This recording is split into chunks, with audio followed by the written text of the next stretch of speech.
Sandra?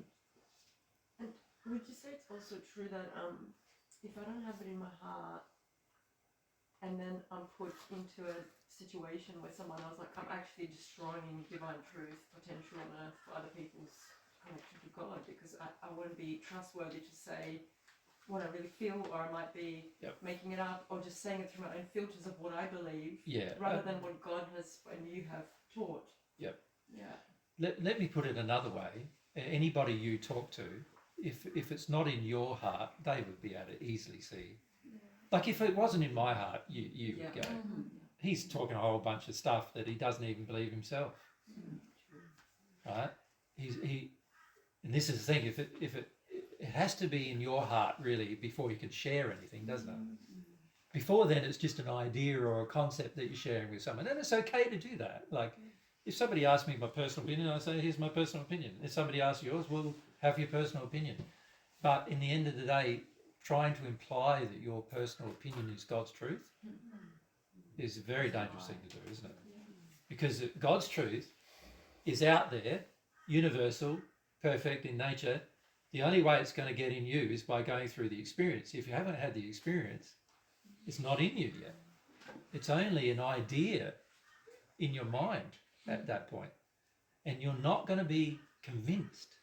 So when you talk to me, you can easily tell when I'm not convinced about something versus when I am convinced, can't you?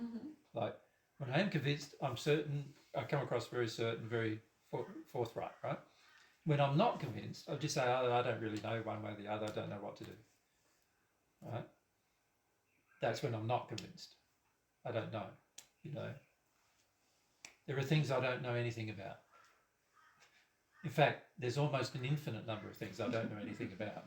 Because God's infinite and I'm finite, there's almost an infinite number of things I don't know anything about. So I'm going to have unknowns. God knows everything. So you're far better off talking to God and connecting to God and going through that experience than you are about any other experience. That's the truth I'm trying to share with you, if you think about it, right? How to have that experience. Now, at some point, you're going to have to trust the teacher of the experience to go through the experience. Does that make sense? You're not going to go through the experience if you don't really believe the teacher of the experience, right?